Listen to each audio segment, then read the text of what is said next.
Oh yes, sekarang saya sudah berjalan menuju ke arah Duluk.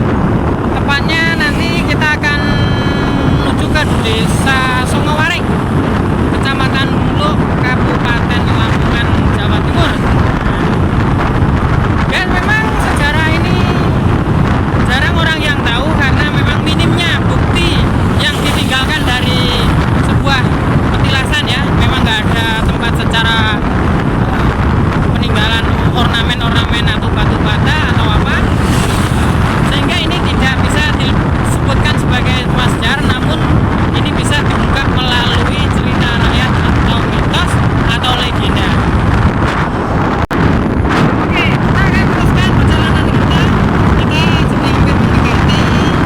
sedang mendekati lokasi di mana situs atau tempat dari pemandian kerbau dari Mahapati Gajah Mada. Kita akan terus.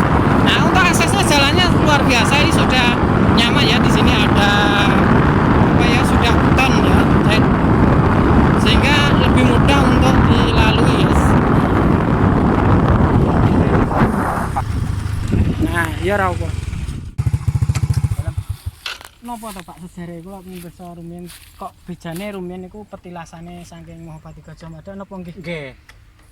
Nggih, Gajah Mada. Nggih, Gajah Mada. Mungkin Bapak saged cerios sedhik monggo. Nah, niku nggih pelacakane niku jaran Joko Modo niku.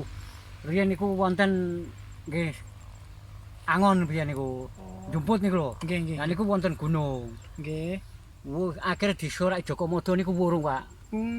Gunung Kembar niku. Gunung Kembar nggih. Nggih.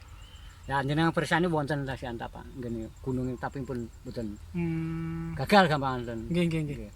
Terus jenengan pun nggih asline. Kula asline Lamongan mriki, Pak. Lamongan Sukorame mriki. Oh, nggih. Kalih Bapak sinten niki? Kula Pak Susmusma. Pak Susmo. Asli tiyang mriki, Pak? Nggih, asli. Oh. Kula kalih Kirangga Warsita biasane kula niki nggih jelajah napak tilas ngeten niki, Bapak. Nggih. Terus sak menika niki rumiyene tempat petilasan atau gupaan kebo saking Gupaan Kebo riyen. nggih Joko Modo. Nggih niki Gupaan Kebo. Tapi riyen mboten ngeten bangunane tasik biasa tak ploso niku. Plosone niki Niku kepo. oh wit kepo. Nggih. Oh nggih nggih. Pak matur suwun sanggih atas penjelasan. Nggih. Muga sukses. Nggih. Nggih, matur suwun. Niku jenenge jumput niku nggih tasik pondok niku. Nggih. Di Sorak Joko Modo. Nggih. Mriku nggih wurung sing cangkring niku wurung. Nggih. Pun Pak nggih, matur suwun. Suwun, Pak. Guys, itu tadi penjelasan dari Bapak sinten niku, Pak? Kalau Pak Sus. Pak Susman nggih, salah satu warga Songowaring yang sedikit banyak mengetahui tentang seluk-beluk sejarah tentang situs tipak Bopangan Kebo dari Mahapati Gajah Mada. Assalamualaikum warahmatullahi wabarakatuh. Ketemu lagi dengan saya Kirangga Warsita dan Puci Cici Official. Kali ini saya akan menapak tilas di sebuah petilasan yang ada di Desa Songowaring, Kecamatan Duluk, Kabupaten Lamongan. Songowaring merupakan tempat yang bersejarah bagi Nusantara saat ini maupun zaman dahulu. Kita akan meneruskan. Di depan saya ini saya sudah disambut ada pohon serut, yang mana pohon serut ini juga menjadi cikal bakal atau sebuah nama desa yang ada di Desa Sukorame, Kecamatan Sukorame, Kabupaten Lamongan. Situs yang akan kita kunjungi ini adalah merupakan tempat pemandian kerbau atau gupaan kebo yang dulunya digunakan Mahapati Gajah Mada untuk melakukan pengembalaan. Setelah Mahapati Gajah Mada selesai mengembala sebuah kerbau, maka Mahapati Gajah Mada di tempat inilah dulu Mahapati Gajah Mada memandikan kerbaunya seusai digembalakan.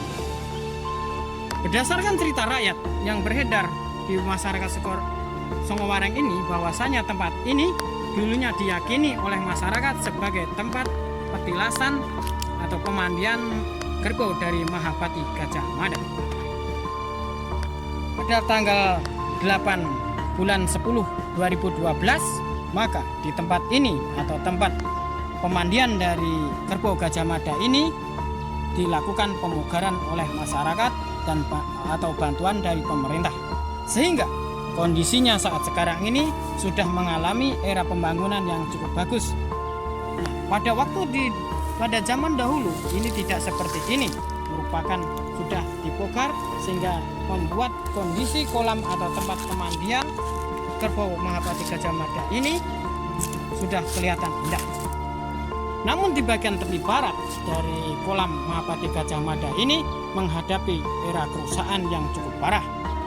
Tebing di samping petilasan ini sudah ambrol terkena gerus air ataupun karena sudah lamanya sehingga runtuh secara keseluruhan. Namun sebagian tepi utara, timur, dan selatan masih kelihatan jelas, tampak kelihatan bagus. Tidak jauh dari petilasan dari Gupaan Kebo atau tempat pemandian Mahapati Gajah Mada, di situ ada sebuah rumah kecil.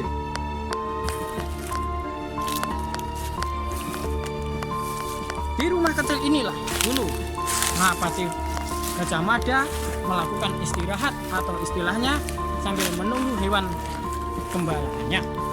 Namun kondisinya sekarang sudah dibongkar oleh masyarakat, diperbaiki sehingga tempat ini kelihatan lebih indah. Namun pada dulu diketemukan hanya ada pilar-pilarnya saja bagian bawah, dan adapun atap dan bagiannya sudah hancur. Ini merupakan sudah pemugaran oleh masyarakat setempat, sehingga sampai sekarang ini mungkin masih digunakan masyarakat setempat untuk melakukan istirahat. Di sini juga ada danau sukarelawan. Kita bisa lihat ya. Dengan adanya bukti bahwasanya ini masih digunakan masyarakat untuk sekedar istirahat atau menghabiskan waktu di sini. Ada sisir untuk merapikan rambut. Kala itu, tempat ini diyakini masyarakat untuk peristirahatan dari Mahapati Gajah Mada. Yang masih kelihatan ornamen asli adalah bagian kaki bagian bawah yang sampai sekarang masih lestari. Ini adalah bagian bawah untuk menjaga agar tidak roboh atau memperkuat bagian bawah.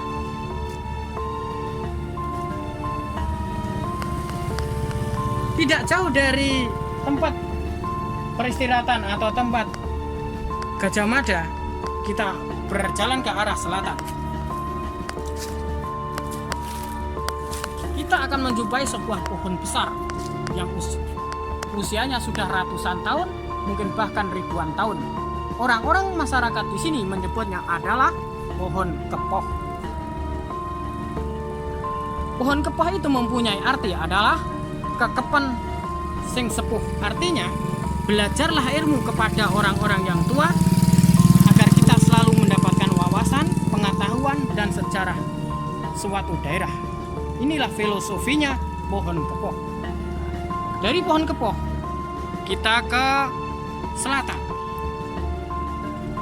Guna melengkapi sebuah punden, di sini juga ada pohon. Orang-orang desa sini menyebutnya pohon peloso.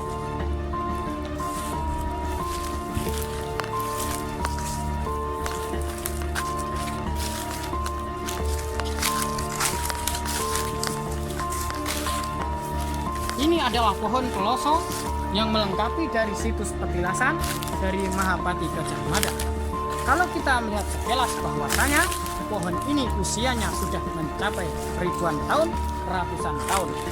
Namun meskipun usianya sudah tua, pohon ini masih tegap, tinggi, perkasa, tidak menghadapi era pengrusakan atau ropos ataupun rusak secara permanen. Namun kita masih bisa melihat dengan jelas bahwasanya pohon ini masih kuat.